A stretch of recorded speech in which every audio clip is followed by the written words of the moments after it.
So quick bit of behind the scenes. This episode has been shot over like 4 different sessions over the space of like 4 months and then all stitched together. So if it seems a bit weird, it's because of that. It's just been IRL stuff that I'd rather not get into, but I thought I'd let you guys know if it seems slightly disjointed. Welcome guys, another boiling hot sunny day, a frickin' month and a half after I shot the last episode. I'm now officially at the point where I feel like I'm dragging this out way too much. So, over this weekend, I'm hoping to finish the series. We're going to do it guys. Today we're going to try and get a whole piece of the Staff of Chaos in one episode. Should be pretty good, but we do have a bit of a trek to go on. So, last time we heard about the 5th piece, it's 5 of 8, we're going for today, in a place called the Crystal Tower, but we have no idea where the Crystal Tower itself is, so we're going to figure that out. Now, I wanted to open the video here. This is elsewhere, a couple of months later, just as it's been real life. It's a bit later in the year in Game 2, so it's not snowing anymore. And these are Khajiit that we're speaking to still, that don't look like cat people, and depressingly, again, you'll notice it's not actually deserty. I was really hoping it would be deserty. But I guess Arena never really rendered any of the environments of the wilderness to look like that. It's fairly generic, honestly. We may as well be in the Imperial Province. But asking some people about the tower, many don't know what's going on. But this guy tells me to both look at a local inn and also that maybe tales were flying back and forth about something being unearthed in the Summerset Isle. So that's Summerset, S-U-M-M-U-R-S-E-T. There's 2 U's in there. It's not summer as in the month summer. And it's this region off on the bottom left-hand side of the continent or mainland. This was an area I was always very captivated and excited about when I was younger, playing the later entries in the series like Morrowind and Oblivion. Something about the fact it's disconnected from everything else, though still in the same continental region, was just always so thrilling to me. As far as I know, again, I mean, I'm going to sound like a broken record, but the MMO did eventually do an expansion in this region. So a lot of people have had the good fortune of exploring this in a more modern product, but not myself. Anyway, so I pick a random area. I like the idea of this, Wasson Corridale, because it's not just in this region, which is an island region, in fact 2 kind of separate islands, but this is a village on a very little island, and I love the idea of coming here, seeing the wilderness and what was going on. So it took ages to get here, 42 days. And my plan was to just ask people what was going on. But check out what happens. You guys are going to love this. It's so bad. As soon as I actually start exploring, I realize it's night. So I'm not going to be able to talk to anyone in town. I try and do the trick where instead of going to the inn and resting there, I go outside and camp in the wilderness. And I pick a random amount of hours, 5 hours. I get an enemy spawn, which is off on my right, and I instantly die. You were a fool to confront me, and now have paid the ultimate price. Even now, my servants go to fetch your mortal husk.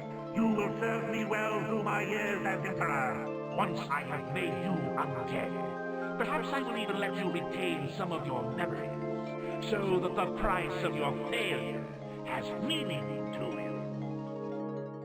Now that is not that I was low on health.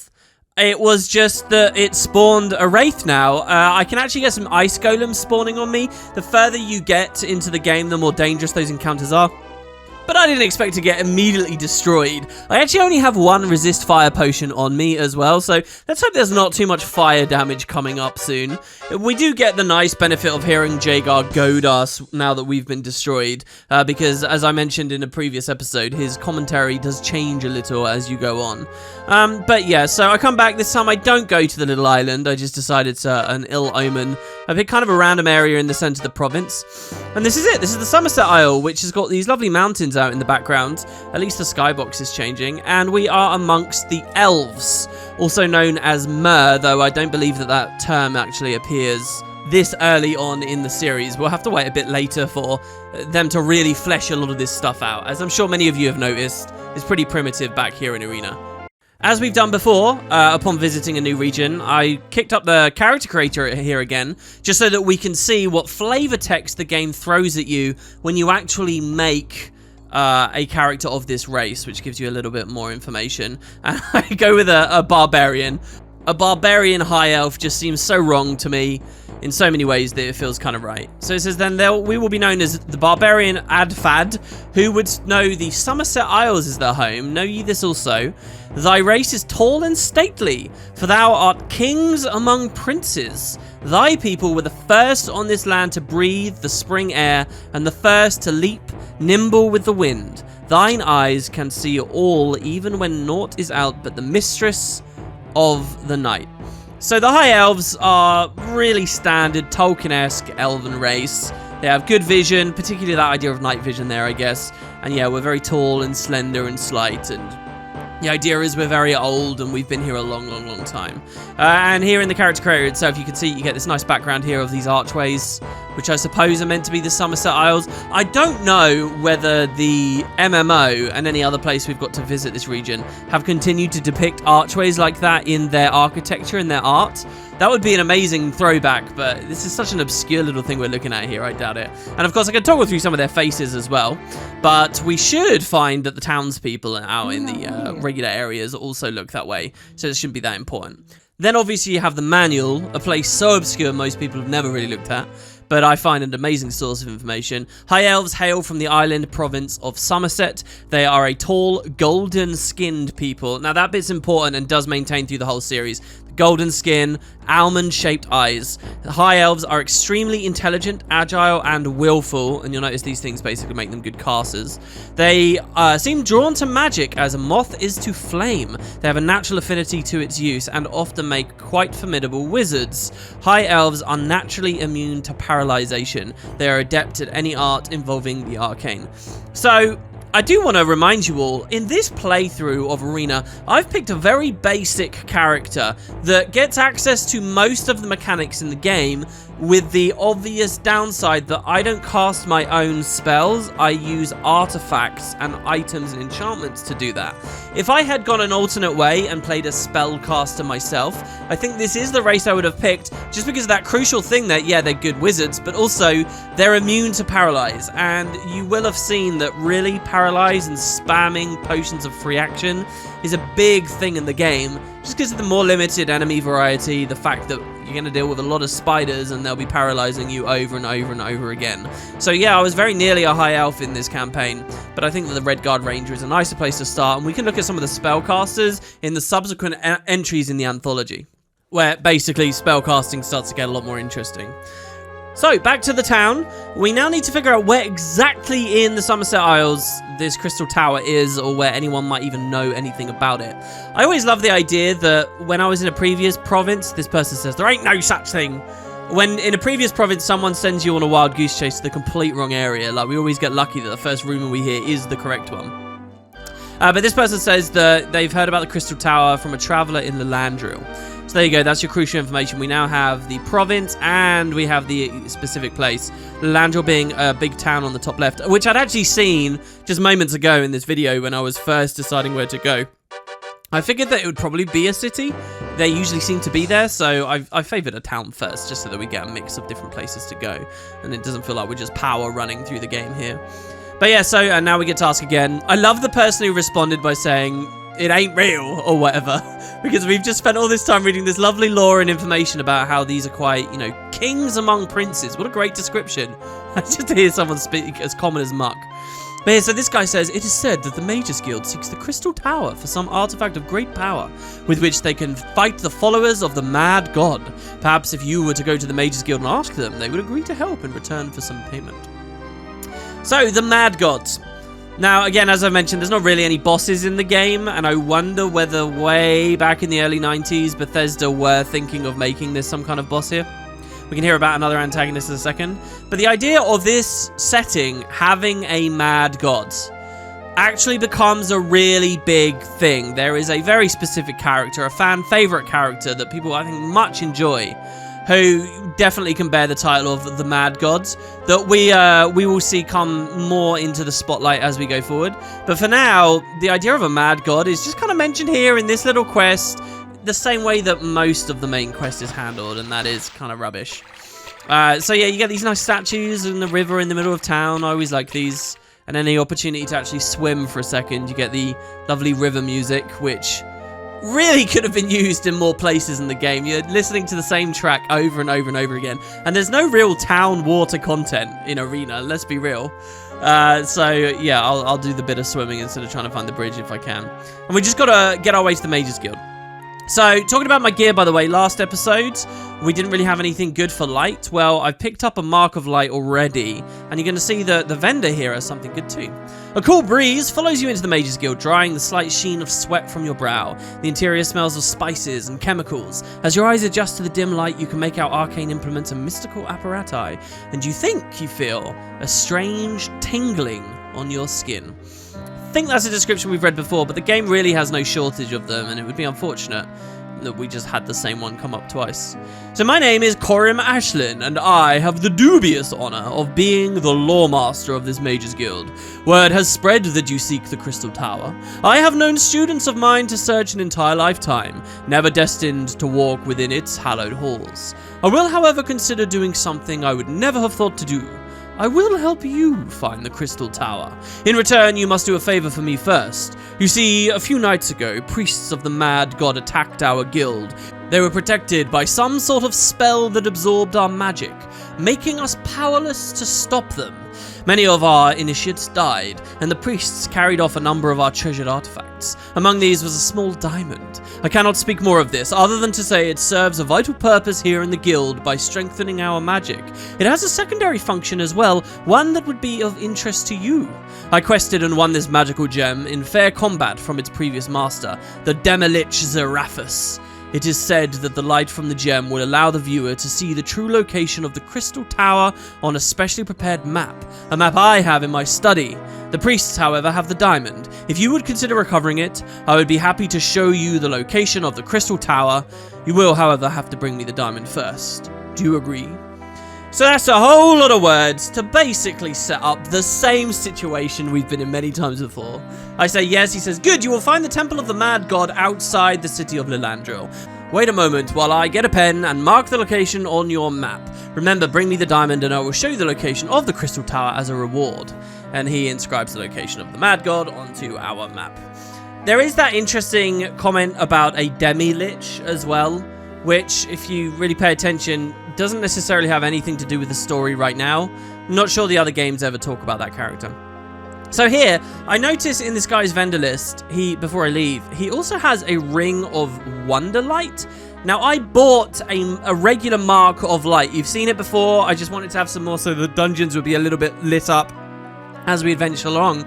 But now there's this spell here called Wonderlight that, I must be honest, I don't actually know instantly what its effect is. So we'll go into the dungeon in a second and see what comes of it. I mean, it should be pretty fun. I also optimized some of the loot that I had earned in the previous episode.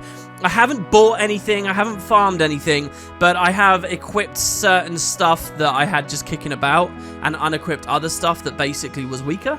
So my defense rating's gone up a bit. I think I'm at like minus 23 in all regions of my my body now, which is good and should mean that we're alright. I've also stocked up on new healing potions, a couple of new cure disease / free action. Also, last episode you remember that there was resist shock I talked about that I've never used. We've used a lot of resist fire, but not really much resist shock. Pick some of those up as well. And then finally, there's another kind of potion called True Healing, which is basically just a mega potion. It's like a stronger version of a regular potion, which hopefully I'll be using those through this area too. So let's head on into the Temple of the Mad God. Reminds me an awful lot of a top-down, fun and addictive MMO that would come out many years later. And we'll see what we got. Right, so the Temple of the Mad Gods. A bit of a disappointing one. You remember my theory from last episode that Bethesda didn't have a specific order in mind for the players to beat these dungeons, because maybe it had something to do with the sandbox nature of the way they designed the game. Well, I get that sense from this one too, but also I get the sense that maybe they were just rushed and crunched here. So here's the deal with this dungeon. The enemies you find here are an assortment of enemies we've found everywhere else in the adventure, and at really random degrees. So right now you can see I'm killing skeletons, which are not that exciting, and you'll see that go on. There's like a really weird mix. We've got some ice wolves in here, we've got some fire wolves in here, and then unfortunately it doesn't seem they really put much loot around, which I'll show off. So anyway, check it out. We got some water. Let's finally see what levitating's like. It's like this. We activate the boots after I've equipped them, and now I actually can't jump anymore. So if I try to climb up a ledge, I won't be able to do it, but I can just drift over any puddles. Now, obviously, these are as simple as me just climbing over by pressing the jump key and the forward key, or as I've actually done, I've rebound it with the way that I'm emulating the game in DOSBox at the moment. But this is a method as well, and funnily enough, it's actually somewhat useful right towards the end of this dungeon floor. The one downside to levitating, as I'm sure some of you are getting ready to comment away on it already, is the bobbing motion, which I'm sure can actually make people feel very sick. I've said this in so many videos over the several years I've been making videos, but I never really get motion sick from games. I mean, I got a little bit motion sick when I was trying VR a few years ago. But in general, I don't. So this doesn't affect me, but I know it will affect several of you guys, and you'll want to tell me about it. So I will just, I'll do you all a favor and try not to levitate too much. We'll just wait for this effect to wear off, which it will eventually. Also, I don't know if you caught it there, we fought a monk, which was pretty fun, who did a lot of damage and parried me a ton of times. So I drank the tier 2 type of potions. So there's potions of healing, and then there's potions of heal true. It's called heal true. It's kind of a weird name for it.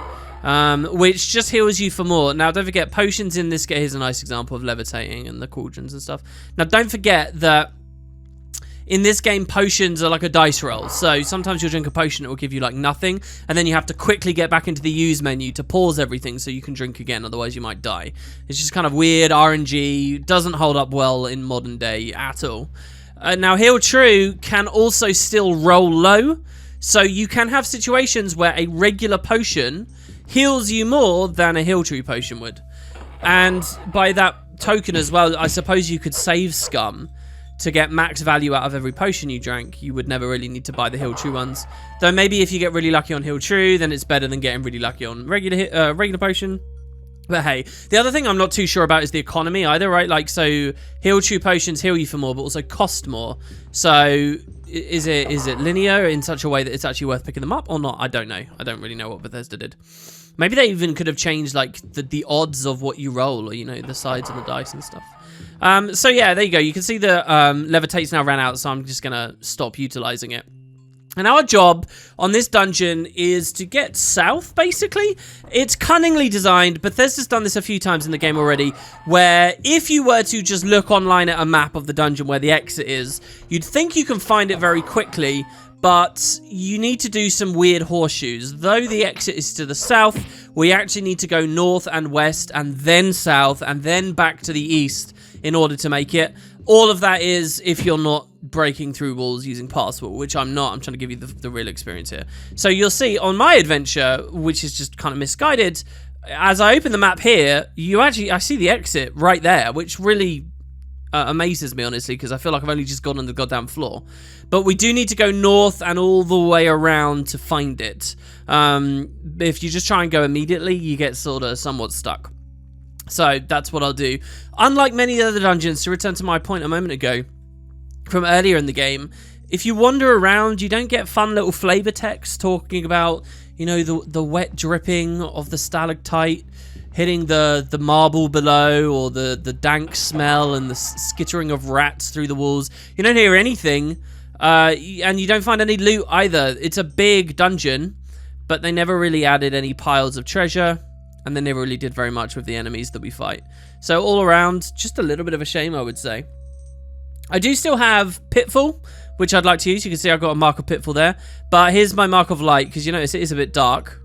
And as soon as we get that, things are looking pretty good. Now, this mark of Light that I just triggered, believe it or not, will actually last the entire way to collecting the diamond. Yeah, I'm serious about that, so it should be good. Now, here's something quite creepy. There's a wraith there, which I attack a few times, and I swear I didn't kill. It just left. It turns out that wraiths actually look really scary when you've got a mark of light up, and you'll see one on the lower floor that is particularly terrifying. I think what happened was I attacked it a few times, it like teleported through a wall, and then it ended up in like the end area. We've seen obviously wraiths kind of used as final bosses before the big trinket of the dungeon, and I guess maybe that's what they did here. You'll see in a second. Anyway, yeah, some ice wolves, which we just one-shot because we're kind of done with those now. I suppose the problem that they had here with finding interesting enemies is that when you're in Skyrim, you can make everything icy. When you're in Elsewhere, you can make everything fiery. It kind of makes sense. But here, I mean, what do you want? You just general magic stuff. But I would have thought we'd be seeing more golems at this point and whatnot. Instead, we've got these monks, which are a cool looking design. And I guess, you know, these are the followers of the mad god. But they kind of go, they feel a lot like fighting guards, I have to say. And in fact, I've read a guide about this dungeon that makes that exact comparison, that they're not really very different to a lot of the guards we fought in the previous dungeon. Here I turn around, I'm getting attacked by another one. At least there's a bit of variety, you know, but there's no need to really loot them for me at this point either. A bit of a shame. Right, so here it is. I will levitate once more, because our choice, and you're actually going to see how powerful this is here. If I were to swim through this, remember, if an enemy's on a ledge up on the left or the right near me, then they can get free hits on me and impede my ability to climb up. So they can be a real hassle to get past. But here, if I just levitate down the corridor, and they always shuffle the item to the top of the list, which is nice, I can pretty much ignore all the chambers and all the rooms, just follow the water along. See that skeleton? We'll ignore him. See this skeleton on the right? We'll ignore him. Yeah, I think there was one on the right. And there's the doorway down. Stairway down, I should say. So, pretty goddamn handy, honestly, for there. And that brings us into the second floor of the Temple of Mad God. By the way, is this irritating anyone else? It's Temple of Mad God. Doesn't that just read like some wonky localization? But obviously, it's not wonky localization. It's just how they do it. Surely it should be Temple of the Mad God. The Mad God. You can't just skip the word the there. Temple of Mad God? I don't know. Maybe we say that it's something to do with the dialect or the way that people speak in this area of the world. And that's how they're going for it. So, we're in a temple. And I guess upstairs looked like a temple. Well, albeit a temple half flooded and with a room with a lava pool. My way of getting through that, by the way, on previous playthroughs, is to try and find that lava room from about 10 minutes ago. And as soon as you find that, you know that you're safe to start heading south, pretty much, around there. So, yeah, it feels like a temple above, but below, I mean, they got a prison here. I mean, this is clearly supposed to be a prison, right? Which I really like as an idea for a dungeon. We were obviously in the sewers, sort of, that later games reveal are kind of connected to the Imperial prison in later installments. But here we're in a full-on, large, labyrinthine prison complex, which, if anything, has less enemies in it, and less loot, and less things to see and do than the floor even above, despite the fact that in terms of size, this prison floor is the bigger one. So, remember last episode, I pointed out that the emphasis was more on puzzling around to find all the keys and traversal rather than fighting. Well, this time it's not about fighting, it's not about traversing, it's just about like meandering through corridors. There's no like cool key collecting or anything like that. Our entire goal here is to get to the northwest, and I'm just basically grinding my face along the walls to be able to get there. So that's what we'll go for. I wish we could get more out of the Elsewhere province right now. I have to say, Arena, I thought I'd get a little bit more lore and backstory and information about Tamriel, but so far it has been pretty thin on the ground. Possibly one of the reasons why it's taken me so long to get off my arse and actually record a couple of the episodes. I do want to apologize for the break between this and the last one, guys. It's just been a complete nightmare, really. I've actually been working another job a little bit these past couple of weeks, which has taken away time a tiny amount, but nothing to the extent that I couldn't have just got in. There we see an Iron Maiden in the corner, by the way, which we've seen a few times in the playthrough so far, but I haven't actually stopped to talk about. If you guys don't know what that is, it's like a little casket that it's a torture device.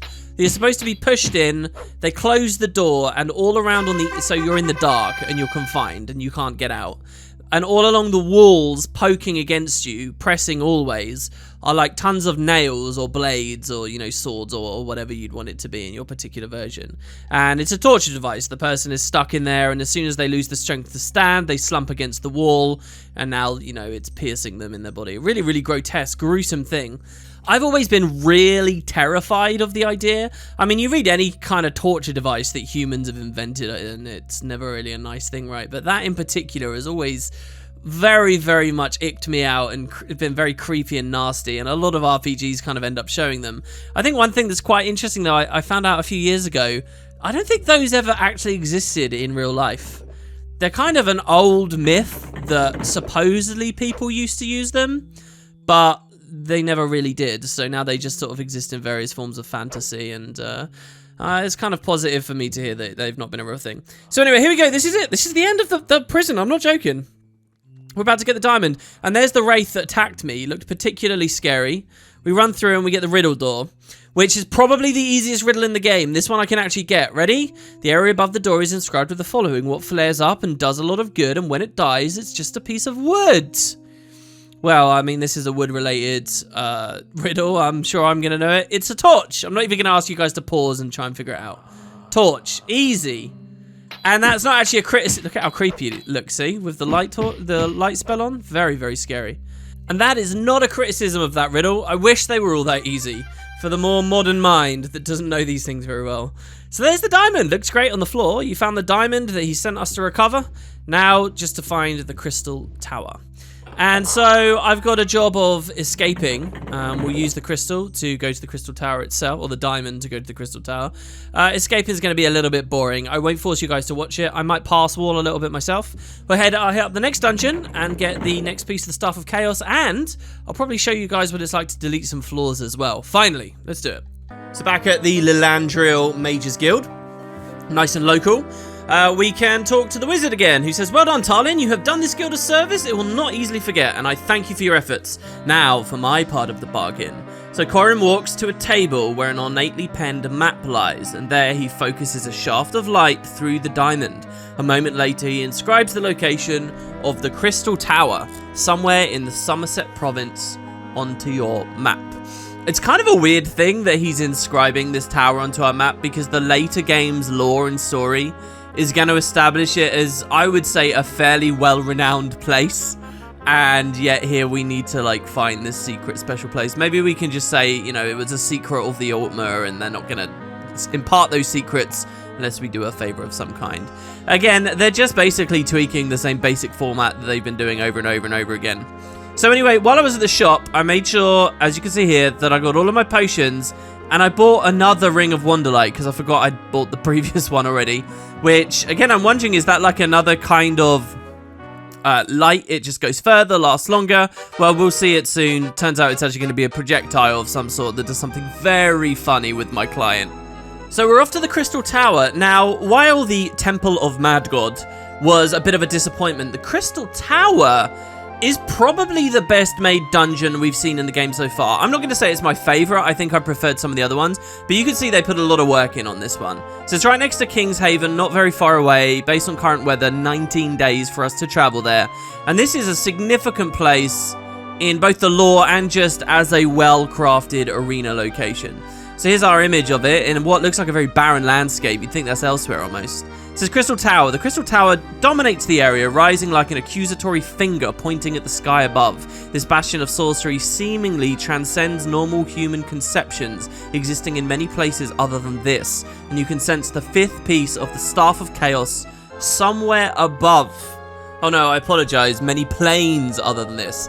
Well, this dungeon has multiple floors, like many, and each floor feels very different, so I guess maybe that's what they're talking about a little bit there. Like, it's somehow piercing dimensions as it rises into the sky. So it says, you enter the halls of the Crystal Tower, greeted by strange sounds and sights. And, well, here's the special thing. It mentioned the Staff of Chaos above us. And yeah, that means we're climbing in this dungeon. So usually when you look at the map, you're aiming for the blue dot, which means go down. And you've come from the green dot, which means go up.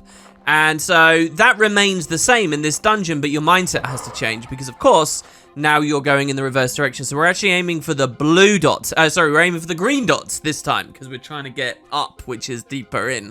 Kind of interesting. They could have done some amazing stuff with like windows pointing to the outside, but you really don't see that. You mostly just get really horrible brick-looking walls on the very edges. So yeah, here's the bottom floor, which reminds me a bit of Stone Keep, I guess. But this is a new tile set, isn't it? I don't think we've seen a tile set like this. So immediately there's like a bump up. There's like some quality in this dungeon compared to the previous ones that we've dealt with. So to talk about floor 1, if you have been using Passwall, which obviously I haven't, I'm trying to give you a more full game experience here. If you're using Passwall, you can finish this floor ludicrously quickly, but instead we have to actually travel a little bit. You're gonna find loads of trolls here which aren't a threat to us. I think the story kind of is that trolls are like in control of this place now. Now later games really do expand on this a lot, but it's mostly trolls you find here. Like there's gonna be a prison floor we'll see, and it's like the trolls are all guards of the prison somehow. But you do get a lot of different enemies. We'll talk more about that when we get to the prison, I guess. And speaking of weird enemies, strangely enough, here on the first floor, you see I'm getting attacked from behind here. I need to somehow heal and figure out what it is. On the first floor, you can actually find one of the hardest enemies in the game. Now, on my run through here, we're not actually going to see it. Don't worry, we'll see them later. But it's a vampire. And I think vampires are in like the top 3 ranking of most dangerous enemies. There you go. That's what the Wonderlight projectile looks like. And there's actually one here. Very, very dangerous, but only if you go out of your way to kind of find him. And it would be quite easy to go out of your way and find him because, to tell you the truth, all the floors in this dungeon are kind of short. So it's a little bit like they put a lot of effort into it and it feels like it's got a lot of work done, but also it's very short. So maybe that's how they were able to infuse it with so much extra quality because they went smaller scale with it. Okay, so heading up to the second floor, I've paused it for a second. You'll see it's very snowy and interesting looking. My game had the most horrendous bug here. We're going to find some homunculus that attack us straight away, which are obviously kind of magical and have lots of weird animations. We already had a big rant about the homunculus when we were at the Halls of Colossus before. But on this playthrough, when I find these two, they somehow bug my audio to like a horrendous degree. The most ear-splitting, ear-piercing, vomit-inducing sounds you've ever heard in your life. It's obviously not a part of the game. It's some kind of bug, probably because of the way DOSBox was running for me. I actually had to fully close the game down and reset things, but I thought I'd give you guys who want it a taster of these noises. So this is a bug that I've encountered before in Arena, and if you guys don't like the thought of this, don't worry, I won't have the volume too loud. You can skip ahead like 30 seconds, but watch what happens to my audio, and this does not stop for ages until I finally give up and reset the client. Listen to this.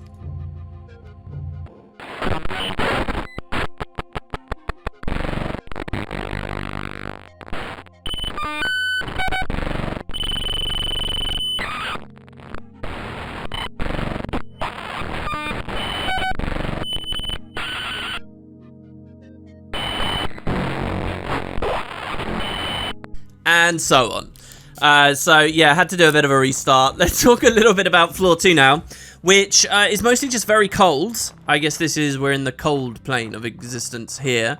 Maybe as we go through the games, I'll learn more about other dimensions and which ones might be cold, and we can actually make some more intelligent commentary on this one. You know, it's right at the start. This is one of those situations where if you look through the wall, you'll see the exit, the green door up, just being beyond this wall. But it's going to take us a little bit to get there. They do a funny thing with the exits in this dungeon, in that we're actually spiraling our way up the tower. It's really fun. So we started on the bottom left, and the door up was on the top left. Now the door up is going to be on the top right. Next floor, it will be on the bottom right. And then finally, we will find where Jagar hid the staff on the last remaining location, the bottom left. So you are kind of spiraling up. Arena can't really emulate that in a great way, but I get they're going for like that spiral staircase up a long tower or something. And yeah, so anyway, we're in the icy area, means lots of icy enemies. I just drink cold resist and I'm fine for this floor. But there are lots of golems. Tell you what, guys, I cut this out of the episode, but as I was leaving the Temple of Mad God earlier before we got here, I actually had to fight a golem to get out. A big old iron golem, the variety that won't actually appear in the later games. These ice ones don't seem so dangerous, but we're going to see so many new and interesting enemies in a minute. Some of them are golems. So anyway, there's a pitfall here. I obviously want to show you Pitfall, and we're going to do that in this episode. But also, I was wondering if they do a clever thing where if you fall down the pit, it takes you to the previous floor. That's a very cool technique that I'm sure the devs wanted to go for. And you see in a lot of games like this, that kind of mechanic does exist. It would be kind of hard for ArenaNet to justify it anywhere else in the game so far, because we're always trying to go down. So you could just fall down the holes, use pass wall a couple of times, I suppose, or maybe even not, and then get to your artifact or your piece of the Staff of the Chaos super quick. But because we're climbing up in this dungeon, I figured, hey, maybe the mechanic could actually exist. So I jumped down that little hole, that conspicuous hole in the floor, and, well, nothing happened except me getting stuck, so I'm very glad that I actually managed to save. But in a minute, when you see we actually get the staff piece, I'm sure, guys, that they had an idea where you fall down these holes, you go to the previous floors. It's just too perfect, and unfortunately, that's not what they were doing. So anyway, staircase up, and we managed to find our way to floor 3. This is by far the best floor. Not an interesting tile set, I know, but this is basically a prison. Or I think they call it a bestiary, more specifically with the flavor text. On our left is this weird looking wall, and I was very curious about that. Like, tried to hit it to see if there was a hidden way through. A heavy musky scent, it says, and then we move a bit far. Wafts through the rough-hewn corridors, and in the distance you can hear what sounds to be low growls. So I thought this was something special, but that is actually essentially bedrock, right? That is the outer wall. That's where there could have been a window or something to the dungeon. And by the way, I was wondering as well, I think that the floors might be getting a bit smaller as we climb as well. It's not really that we're in a pyramid, obviously, but I like the idea that maybe the tower does shrink a bit. Anyway, so the gist here is we've got all of these trolls that I'm sure are meant to be prisoners. One of them has a random chance to drop a diamond key. Now, on my very first playthrough ever of Arena, a long time ago now, I actually got that key really quickly, so I never became familiar with this floor. This time, I don't get the key till later, so you guys will get the full experience.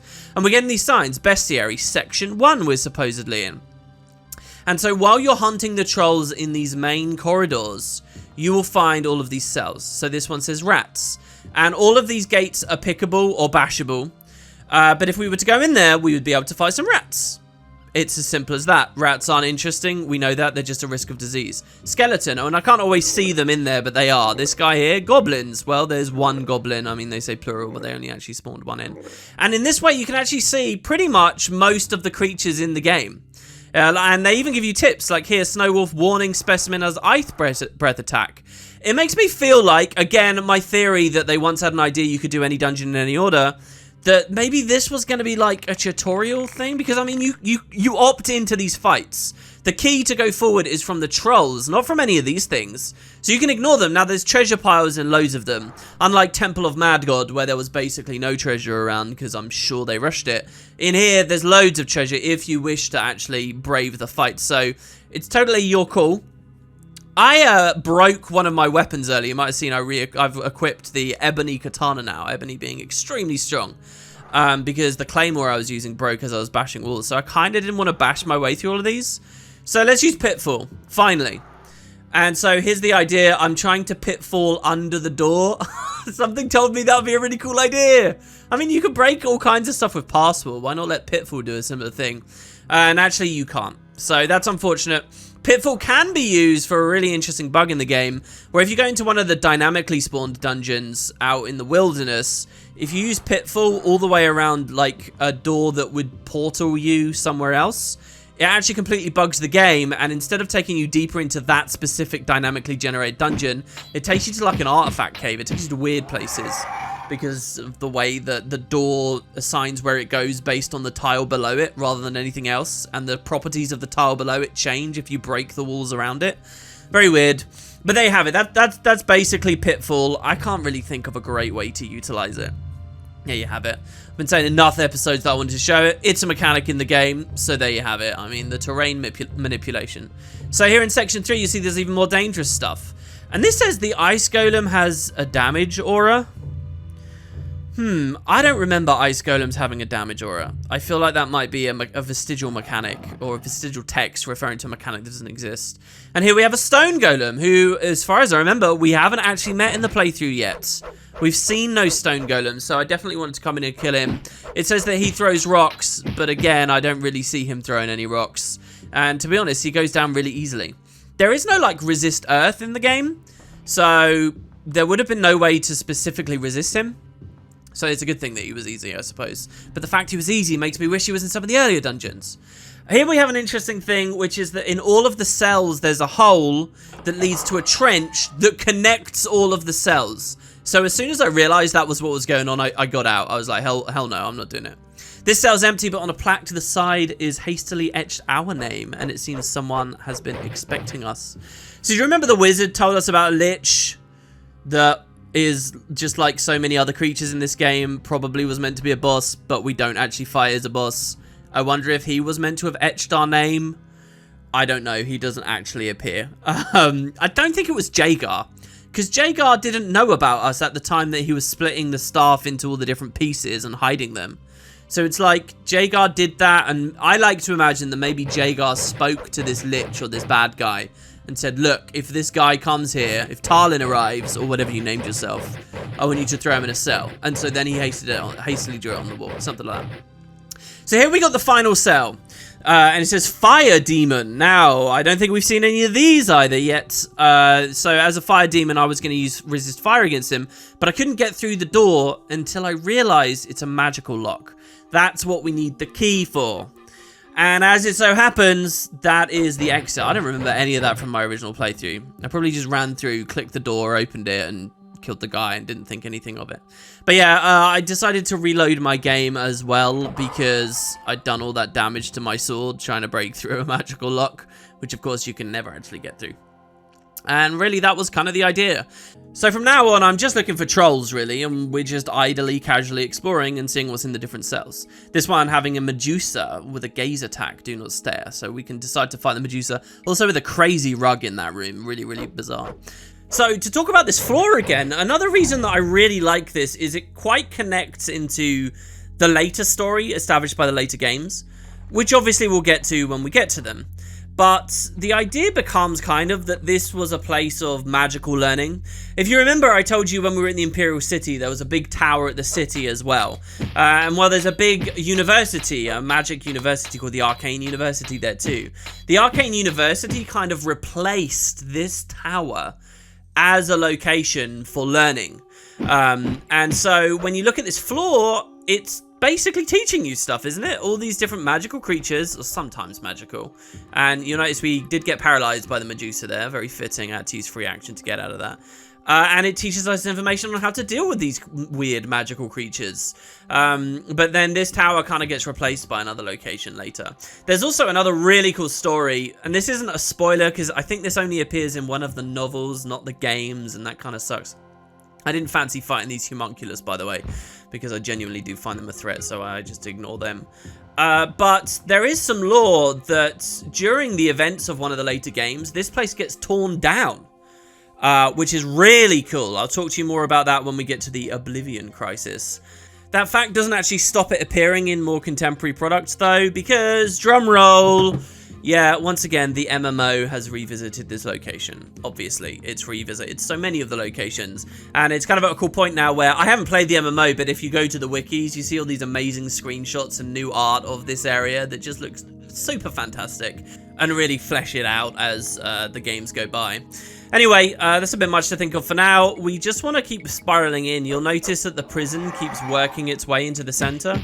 And funnily enough, it's in this center room with these final, I guess, 3 trolls that I get a diamond key. And that will actually get us through the last lock. That's not the only key here, by the way. And on the previous floor, there were a couple of other little random keys and things. Like you can get a steel key on this floor randomly, and the steel key will open a door to some meaningless loot that we obviously don't need. because we did the chase guard thing, but you know, you could do your own method of acquiring loot a little bit closer to what the original dev's intention and vision was. And well, there you have it. I'll try and get out now. There is one other thing that I haven't shown you on this floor, and it's a weird mechanic, I guess, but you can actually open all the cells. So you see this area with the weird wall. It says on the floor is a pressure plate. A sign above it reads emergency cell release for section 3. Push the plate, yes or no. I said no. It occurs to you that releasing the locks to all the cells would be a bad idea. And I moved on. So this is a mechanic. Each section has a button you can press. If you do it, opens all the doors. Everything attacks you at once. I guess the idea here is that the doors are supposed to be harder to break through or lockpick or whatever. So that saves you on durability for bashing and lockpicking. At the cost of having to fight everything at once, or you can slowly assassinate them one by one at the cost of having to go through all the doors. I'm not entirely sure. Maybe that is what they wanted to do, and then the game's balance ended up such it's easy to break into any room anyway, and now the whole thing seems a bit frivolous and stupid. So yeah, there's the fire demon. I drank a fire resist potion to fight him, and he just died so quick, so what a shame. Maybe I could have claimed that ebony longsword there, by the way. Real shame, and especially, as you will see at the very end, I really want a fire potion for the end of this floor. So here we go. This is the top of the tower, which is probably the most boring. In a way, I kind of enjoy that, though, because it means we can get through it quickly without having to run too low on many other resources and supplies. Also, I'm a little bit disappointed in this one because it feels kind of, well, maybe not snowy. Maybe the problem is that it feels too much like the bottom floor.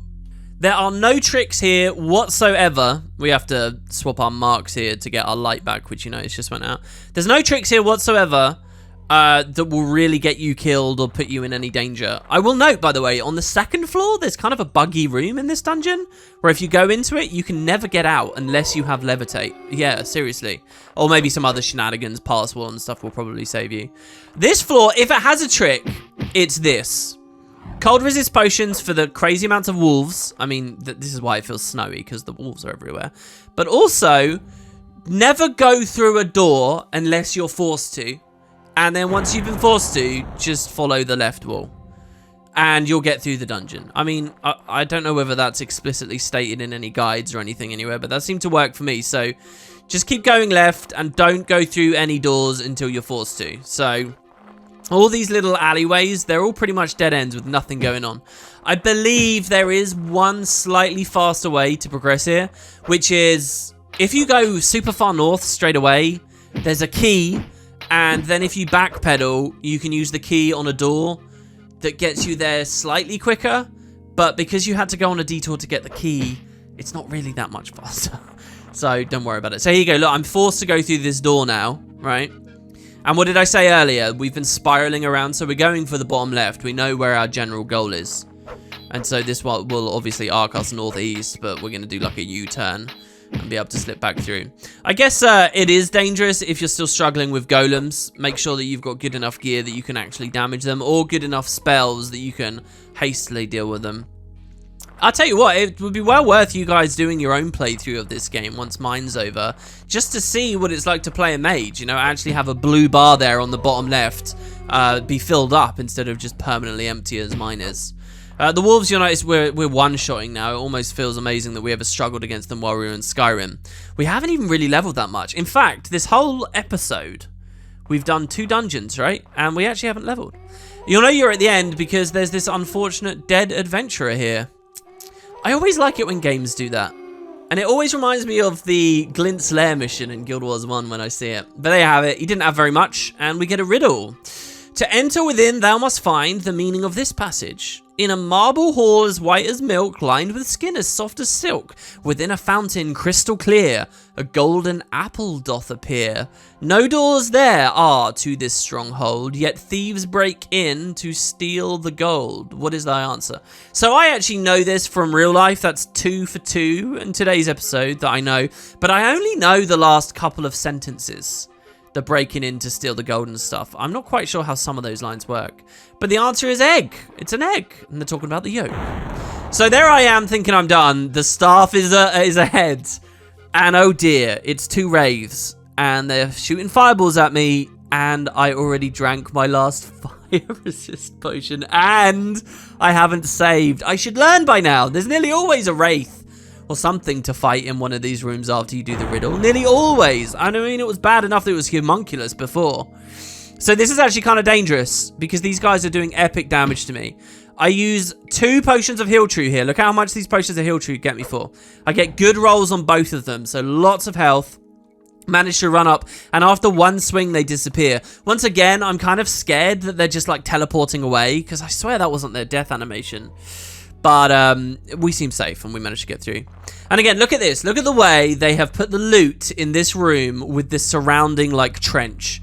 Doesn't this feel like... Now, just imagine that this trench doesn't just stop here. Imagine that this trench throws you back into the prison. Hell, imagine it throws you into one of the cells in the prison and you have to fight your way out.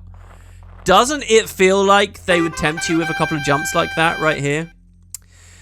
But hey, they didn't. You attach the 5th piece of the staff, and for a moment you feel a surge of energy pass into your body, almost as if the incomplete staff were a live thing. And there you go, guys. That's 5 of 8. There's only 3 pieces left now. And we will have completed the staff, and we can undo the horror that Jay Garthan has inflicted here. So I'm sure Rhea Silmain has more to talk to us about. I've got to get out of the dungeon, though, and I guess I will do that between the 2 episodes. Thank you so much for waiting around on the long production for this one. But hey, I hope it was worth it, because I really do think the Crystal Tower is quite awesome. I'll see you next time when we're outside.